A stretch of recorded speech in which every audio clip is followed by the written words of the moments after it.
Kerala Congress M vice chairman Thomas ചാഴിക്കാടനെ കോട്ടയം ലോക്സഭാ സീറ്റിൽ LDF സ്ഥാനാർത്ഥിയായി പ്രഖ്യാപിച്ചിരിക്കുകയാണ്. നിലവിൽ കോട്ടയം MP-യാണ്. ജോസ് കെ മാണിയാണ് പ്രഖ്യാപനം നടത്തിയത്. ഇത്തവണ ലോക്സഭയിലേക്ക് ആദ്യമായാണ് ഒരു സ്ഥാനാർത്ഥിയെ ഔദ്യോഗികമായി പ്രഖ്യാപിക്കുന്നത്. കേരള കോൺഗ്രസ് എമ്മിന് LDF അനുവദിച്ച ഏക ലോക്സഭാ സീറ്റാണ് കോട്ടയം. കോട്ടയത്ത് ചേർന്ന കേരള കോൺഗ്രസ് സ്റ്റിയറിംഗ് കമ്മിറ്റി സംസ്ഥാന സെക്രട്ടേറിയറ്റ് യോഗത്തിലാണ് ചാഴിക്കാടനെ വീണ്ടും മത്സരിപ്പിക്കാൻ തീരുമാനമായത്. മതേതരത്വവും ജനാധിപത്യവും ഫെഡറലിസവും സംരക്ഷിക്കാനുള്ള പോരാട്ടമാണ് നടക്കുകയെന്നും കോട്ടയത്ത് 100% വിജയം ഉറപ്പാണെന്നും ജോസ് കെ മാണി പറയുകയുണ്ടായി. എന്നാൽ ഇക്കുറി തോമസ് ചാഴിക്കാടന്റെ വിജയമത്ര എളുപ്പമാകില്ല. മിക്കവാറും തിരഞ്ഞെടുപ്പുകളിൽ UDF-നൊപ്പം നിന്ന കോട്ടയത്ത് ചാഴിക്കാടന്റെ വിജയം കണ്ടറിയേണ്ടിയിരിക്കുന്നു. പാർട്ടിക്കകത്തു നിന്ന് തന്നെ പടയൊരുക്കം തുടങ്ങിയതായുള്ള വിവരങ്ങളും പുറത്തു വരുന്നുണ്ട്. കോട്ടയം സീറ്റിൽ ലക്ഷ്യം വെച്ചിരുന്ന സാക്ഷാൽ ജോസ് കെ മാണി തന്നെ രണ്ടാം തവണയും ചാഴിക്കാടന് അവസരം നൽകിയത് തോൽവി മുന്നിൽ കണ്ടാണെന്നാണ് രാഷ്ട്രീയ കേന്ദ്രങ്ങളും വിലയിരുത്തുന്നത്. എക്കാലവും ക്രൈസ്തവ വോട്ടിന്റെ പേരിൽ വിജയിച്ചിരുന്ന കേരള കോൺഗ്രസ് പക്ഷേ ഇക്കുറി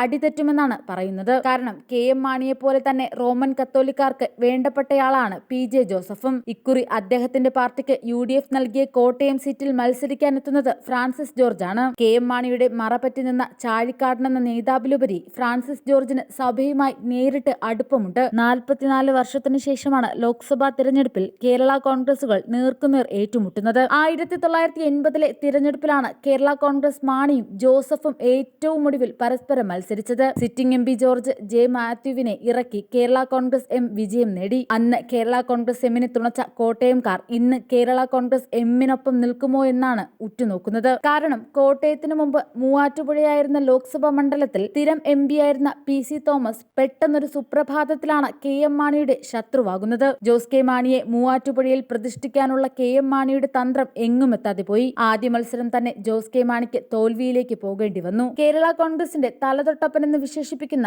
സാക്ഷാൽ PT ചാക്കോയുടെ മകനായ PC തോമസിനോട് തന്നെയായിരുന്നു കത്തോലിക്ക സഭയ്ക്ക് അടുപ്പം കൂടുതൽ. മുന്നണികൾ ചാടിക്കടന്ന് അതേ PC തോമസ് ഇന്ന് ജോസഫ് ഗ്രൂപ്പിനൊപ്പമാണ്. ഇതും വോട്ടാക്കി മാറ്റാമെന്ന പ്രതീക്ഷയിലാണ് UDF. മാത്രമല്ല മണ്ഡലത്തിന്റെ പേരുമാറ്റം മാത്രമേ സംഭവിച്ചിട്ടുള്ളൂവെങ്കിലും മിക്കവാറും UDF-നൊപ്പം നിന്ന ചരിത്രമാണ് പുതിയ കോട്ടയത്തിനുള്ളത്. രണ്ടില ചിഹ്നം എന്ന വികാരവും ജില്ലയിൽ നിന്ന് തന്നെയുള്ള സ്ഥാനാർത്ഥി എന്ന പ്രചാരണവുമൊക്കെയാണ് മാണി ഗ്രൂപ്പിന്റെ ആദ്യഘട്ട പ്രചാരണത്തിന് കരുത്ത് പകരുന്നത്. KM മാണി രാഷ്ട്രീയത്തിലേക്ക് കൊണ്ടുവന്ന നേതാവെന്ന സ്വീകാര്യത തോമസ് ചാഴിക്കാടനും കേരള കോൺഗ്രസിന്റെ സ്ഥാപകരിൽ ഒരാളായ KM ജോർജിന്റെ മകനെന്ന ഖ്യാതി ഫ്രാൻസിസ് ജോർജിനും മത്സര രംഗത്ത് കരുത്തുള്ള വിലാസം നൽകുന്നതാണ്. റോമൻ കത്തോലിക്കക്കാർക്ക് പിന്നാലെ ഈഴവർക്കും നായർക്കും തുല്യ പ്രാധാന്യമുള്ള മണ്ഡലം കൂടിയാണ് കോട്ടയം. ഇവിടേക്ക് NDA സ്ഥാനാർത്ഥിയായി BDJS നേതാവ് തുഷാർ വെള്ളാപ്പള്ളി എത്തിയേക്കുമെന്നാണ് സൂചന. അങ്ങനെയെങ്കിൽ തോമസ് ചാഴിക്കാടൻ മൂന്നാം സ്ഥാനത്തേക്ക് എത്താനും സാധ്യത കൂടുതലാണ്. കാരണം മണ്ഡലത്തിലെ മറ്റൊരു പ്രബല വോട്ടർമാർ ഈഴവരാണെന്നതാണ്.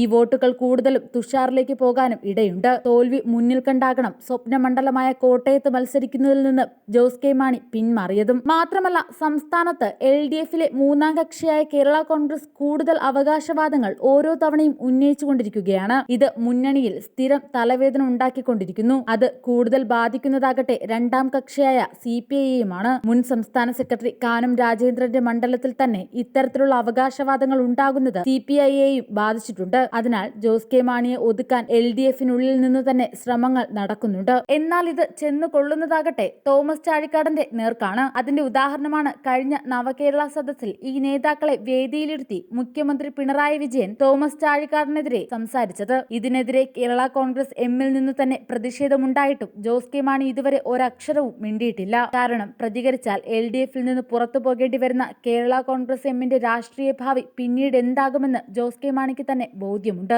1991-ൽ ഏറ്റുമാനൂർ നിയമസഭാ മണ്ഡലത്തിൽ സഹോദരൻ ബാബു ചാഴിക്കാടന്റെ ആകസ്മിക നിര്യാണത്തെ തുടർന്നുണ്ടായ ഉപതെരഞ്ഞെടുപ്പിലൂടെയാണ് തോമസ് ചാഴിക്കാടൻ പൊതുപ്രവർത്തന രംഗത്ത് കാലൂന്നുന്നത്. കന്നിയംഗത്തിൽ 1991-ൽ ഏറ്റുമാനൂരിൽ നിന്ന് നിയമസഭയിലെത്തിയ ചാഴിക്കാടൻ പിന്നീട് 1996, 2001, 2006 തെരഞ്ഞെടുപ്പുകളിലും തുടർച്ചയായി വിജയക്കൊടി നാട്ടി. 2019 ലോക്സഭാ തിരഞ്ഞെടുപ്പിൽ 1,06,259 വോട്ടിന്റെ ഭൂരിപക്ഷത്തിൽ കോട്ടയത്ത് നിന്ന് വിജയിച്ച ചാഴിക്കാടൻ പാർലമെന്റിലെ സാമൂഹ്യനീതി വകുപ്പിന്റെ social justice and empowerment committee standing committee അംഗം, റെയിൽവേ കൺസൾട്ടേറ്റീവ് കമ്മിറ്റി അംഗം, ഊർജ്ജ വകുപ്പിന്റെ സ്റ്റാൻഡിംഗ് കമ്മിറ്റി അംഗം, കേന്ദ്രവിഷ്കൃത പദ്ധതികളുടെ പുരോഗതി വിലയിരുത്തുന്ന സംസ്ഥാനതല സമിതിയായ ദിശയിലെ അംഗം എന്നീ നിലകളിൽ പ്രവർത്തിച്ചിട്ടുണ്ട്. അന്ന് UDF-നൊപ്പമായിരുന്നു കേരള കോൺഗ്രസ് എം. പിന്നീട് LDF-ലേക്ക് ചേക്കേറിയ അന്നു മുതൽ അവിടെയും പ്രശ്നങ്ങൾ തന്നെയായിരുന്നു.